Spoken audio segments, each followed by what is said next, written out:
ایک سے زائد بیویاں رکھنا اس وقت مستحب ہے جب معاشرے میں اس کا رواج ہو،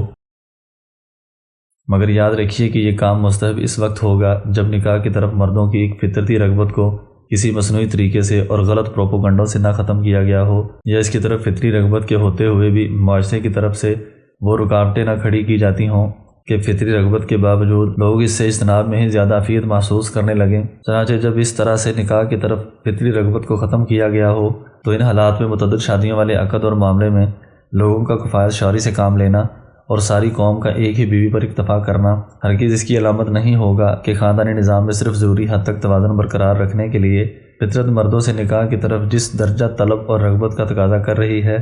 وہ طلب حاصل ہو رہی ہے۔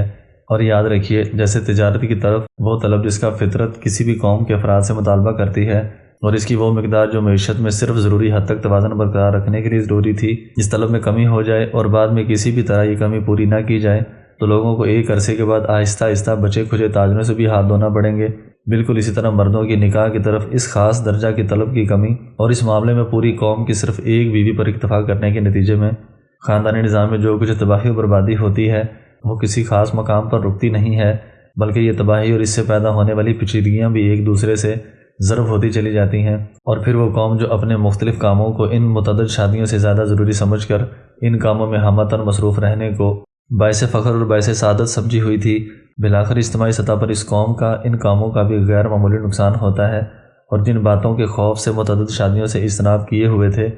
پوری قوم اجتماعی سطح پر انہی باتوں میں ملوث ہونا شروع ہو جاتی ہے، اور پھر بالآخر اس قوم کو بڑے پیمانے پر ایک عرصے کے بعد ایک شادی والی رسم سے بھی اس طرح ہاتھ دھونا پڑتے ہیں جس طرح تجارت کے معاملے میں بخل سے کام لینے والوں کو ایک عرصے کے بعد بچے کچھ تاجروں سے بھی ہاتھ دھونا پڑ گئے تھے۔ فی الحال بڑے پیمانے پر قوم میں ایک شادی کا رواج اس لیے باقی ہے کہ اجتماعی سطح پر متعدد شادیوں والی سنت سے بغاوت کیے ہوئے ہندوستان اور پنجاب کے مسلمانوں کو تقریباً 1-2 صدیاں گزری ہیں، مگر یاد رکھیے اب تک تباہی و بربادی جس رفتار سے ہوئی ہے آئندہ معاشرے کی اس سے کئی گنا زیادہ اور بڑی بربادی میں اتنا وقت نہ لگے گا۔ وہ فطری عوامل جن کے ہوتے ہوئے متعدد شادیوں کو واجب قرار دینے کی ضرورت ہی نہ تھی، وہ کون سے فطری عوامل یا منافع ہیں کہ جب تک فطرت سے باغی اور وحی کے نور کے بغیر محض اپنی عقل سے انسانوں کے لیے قوانین واضح کرنے والے حکمرانوں کے پروپوگنڈے سے قومیں متاثر نہ ہوتی تھیں، ان منافع کے حصولوں کے لیے ایک عام مرد متعدد شادیوں کی طرف لپکتا تھا، اور آسانی سے سمجھ میں آنے والے اور ظاہر ہونے والے یہ منافع ہی اس عام شخص کو متعدد شادیوں پر برنگختہ کرنے کے لیے کافی ہو جایا کرتے تھے، اور ان منافع کے ہوتے ہوئے تجارت کی طرح تعدد زوجات والے معاملات کو فرض و واجب قرار دینے کی ضرورت ہی نہیں تھی۔ ان میں سرسری طور پر صرف 2 منافع کا ذکر کیا جاتا ہے، نمبر 1 اولاد کی کثرت کا شوق، نمبر 2 مردوں کا عورتوں کی طرف غیر معمولی جنسی ملان۔ نکاح سے وابستہ پہلی منفعت اولاد کی کثرت کا شوق۔ اولاد خصوصاً بیٹوں کی کثرت ہر دور میں اور ہر قوم میں ہمیشہ سے محمود و مستحسن اور باعث افتخار سمجھی جاتی رہی ہے۔ یہ اولاد کی کثرت کا شوق ہی تو تھا کہ انبیاء سابقین پچھلی امتوں کے کفار کو تقویٰ کی راہ اختیار کرنے پر جہاں اخروی بشارتیں سناتے ہیں، وہی دنیا میں مال کے اضافے کے ساتھ ساتھ اولاد میں اضافے اور برکت کی خوشخبریاں بھی سناتے۔ چنانچہ حضرت نوح علیہ السلام نے اپنی قوم کو ان الفاظ میں دعوت دی، ترجمہ: اے میری قوم، اپنے رب سے گناہوں کی معافی مانگو، اس لیے کہ وہ بڑا غفار ہے جو تم پر کثرت سے بارشیں برسائے گا اور تمہاری مدد کرے گا بیٹوں کی کثرت کے ساتھ، اور تمہارے لیے باغات پیدا کرے گا اور ان باغات کی سرابی کے لیے دریا نہریں پیدا کرے گا۔ اگر جیسے مال کی کثرت، پیداوار میں اضافہ، باغات اور نہریں وغیرہ امور حسیہ ایسے ہیں کہ ان کی طرف ہر شخص کی فطری رغبت بالکل بدیہی ہے، بالکل اسی طرح حضرت نوح علیہ السلام اپنی قوم کو تقویٰ اختیار کرنے پر ان مرغوب اشیاء میں اضافے کے ساتھ ساتھ خصوصاً بیٹوں میں اضافے کی امید بھی دلا رہے ہیں۔ اور جب تک اہل مغرب کی شہوت پرست اور فطرت سے باغی قوموں میں بچے کم ہی اچھے والے پروپوگنڈے نے اولاد کی کثرت کی طرف اس فطری طلب کو خوب اشتہار بازی کر کے اور شور مچا مچا کر مصنوعی طریقے سے ختم نہ کیا تھا، اس وقت تک کفار کو بھی بچوں کی شرح پیدائش میں اضافہ اتنا محبوب تھا کہ انہیں دین کی طرف ترغیب دینے کے لیے مستقل طور پر یہ بھی بتانا پڑتا تھا کہ اس دین کی برکت سے تمہاری قوم میں بچوں کی شرح پیدائش میں غیر معمولی اضافہ ہوگا۔ حضرت شعیب علیہ السلام نے اپنی قوم کو یوں سمجھایا، ترجمہ: اور اے میری قوم، اللہ کی اس نعمت کو یاد کرو کہ جب تم تھوڑے تھے اللہ تعالیٰ نے تمہیں بڑھا دیا، اور پھر دنیا میں بچے کم ہی اچھے کا سب سے کامیاب پروپوگنڈا کرنے والے خود یہودیوں کو بھی اللہ تعالیٰ نے تقویٰ کی راہ اختیار کرنے پر اولاد کی کثرت کی بشارت سنائی تھی، جس کا تذکرہ ان آیات میں ہے۔ ترجمہ: اے یہودیوں، پھر تمہارے دین کی طرف آنے کے سبب ہم نے تمہاری مدد کی مال کی کثرت کے ساتھ اور اولاد کی کثرت کے ساتھ،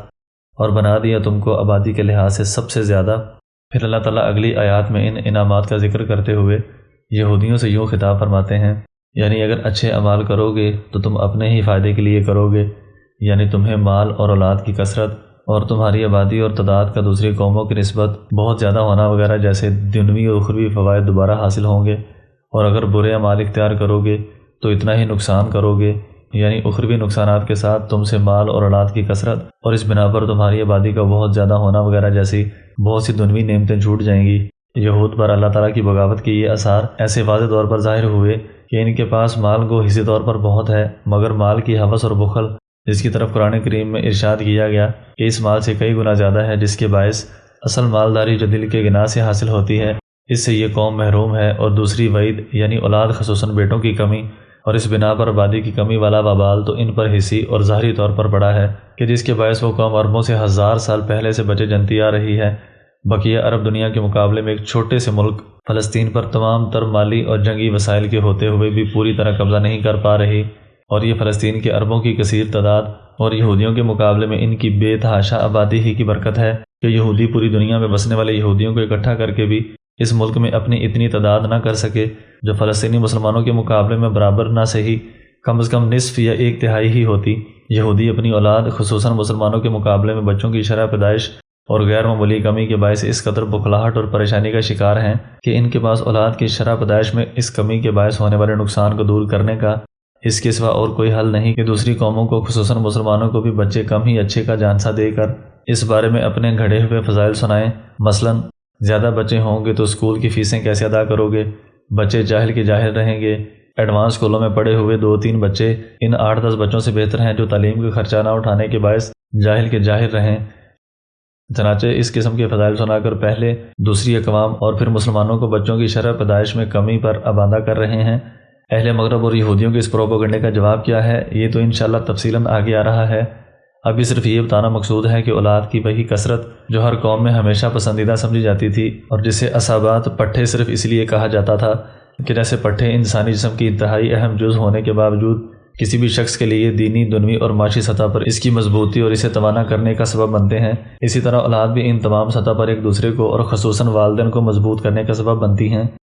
چنانچہ اس قسم کے پروپیگنڈوں اور مسلسل شور کے باعث اولاد کی وہی کثرت جو ہمیشہ سے مرغوب و پسندیدہ سمجھی جاتی تھی، اب نہ صرف یہ کہ مرغوب نہ رہی بلکہ آج اس کی کثرت ذلت اور رسوائی سمجھی جانے لگی ہے۔ اگر کسی شخص کے 8 بچے ہوں تو وہ معاشرے میں اپنی اولاد کی تعداد بتاتے ہوئے شرم محسوس کرتا ہے کہ لوگ مذاق اڑانا نہ شروع کر دیں۔ الگر سب سے پہلے اہل مغرب کی فطرت سے باغی اور وحی کے نور سے عاری عقل رکھنے والی وہ قوم اس نعرے سے متاثر ہوتی کہ جس کا کوئی کام بھی فطرت کے مطابق نہیں، اس قوم کی عقل نے یہودیوں کے پروپیگنڈے سے متاثر ہو کر اپنی قوم کو یہ باور کرانا شروع کر دیا کہ بچوں کی کثرت معاشی ترقی میں سب سے بڑی رکاوٹ ہے۔ جس باپ پر بچوں کا بوجھ ہو وہ اپنا وقت اور سرمایہ بچا کر ملک اور قوم کی صحیح خدمت نہیں کر سکتا۔ جس ماں پر بچوں کی کثرت کا بوجھ ہو وہ مردوں کے شانہ بشانہ چل کر ملک اور قوم کی ترقی میں کوئی خاص اہم کردار ادا نہیں کر سکتی۔ زیادہ بچے ماں کی بھرپور توجہ نہ ملنے پر صحیح تربیت نہ ہونے کے باعث چور اور ڈاکو بنیں گے۔ چنانچہ وحی کے نور سے عاری عقل رکھنے والے دانشوروں نے اپنی قوم کو ترقی و تربیت کا یہ فلسفہ سمجھا کر اولاد کی اس کثرت میں رغبت کو ختم کرنے کی کوشش کی جس کثرت کو ہر دور میں دین و دنوی ترقی کا سبب سمجھا جاتا تھا اور اس کی طرف ہر مرد کی فطری رغبت ہوتی تھی۔ ان کی یہ قوم بھی چونکہ مذہب سے باغی تھی، لہٰذا اس قوم میں بھی یہ نعرہ بہت جلد مقبول ہوا اور بچوں کی شرح پیدائش میں کمی ہونے لگی۔ شرح پیدائش میں کمی کے باعث آبادی کی شرح میں جس تیز رفتاری سے کمی ہونے لگی، اس کمی سے تباہی و بربادی کے ظاہر ہونے والے آثار کو دیکھ کر اس قوم کو احساس ہو گیا کہ ان سے سنگین غلطی ہوئی ہے، اور اب اگر اس غلطی کا ازالہ کرتے ہوئے قوم میں بچوں کی شرح پیدائش کو غیر معمولی حد تک بڑھایا نہ گیا تو جلد ہی ان ممالک کی آسمان تک پہنچی ہوئی ورلڈ ٹریڈ سینٹر کی طرح زمین بوس ہونا شروع ہو جائے گی۔ آبادی میں کمی کے باعث اہل مغرب خصوصاً امریکہ جس بکھلاہٹ کا شکار ہے، اس کا اندازہ آپ BBC انٹرنیٹ میں شائع ہونے والے اس سرخی سے لگائیں جس میں جلی حروف میں یہ خبر شائع ہوئی کہ امریکی ریاست میں جبری زنا کے بعد ٹھہر جانے والے حمل کے استقاط پر بھی پابندی لگا دی گئی۔ اندازہ لگائیے کہ وہ قوم اپنی آبادی کو بڑھانے پر کتنی حریص ہوگی جو عورت کو اس کے حمل کے ساقط کرنے پر بھی زبردستی روکنا چاہتی ہو، جس حمل کے بوجھ اٹھانے پر وہ زبردستی یعنی جبری زنا کے نتیجے پر مجبور ہوئی۔ اور عجیب بات یہ ہے کہ BBC کے اسی صفحہ پر اسی خبر کے ساتھ یہ 2 خبریں اور بھی چمک رہی تھیں، جن میں سے ایک کا عنوان یہ تھا کہ حکومت سندھ کا فیصلہ کم بچے زیادہ امرات حکومت پاکستان کی طرف سے فیملی پلاننگ مہم علماء کی شرکت اس عنوان کے تحت جو تفصیلی خبر شائع ہوئی، اس کا ایک جملہ نقل کر رہا ہوں۔ پاکستانی حکومت نے ملک بھر میں خاندانی منصوبہ بندی کی خاطر تمام مکاتب فکر کے 13,000 پیش اماموں کی خدمت حاصل کر لیں۔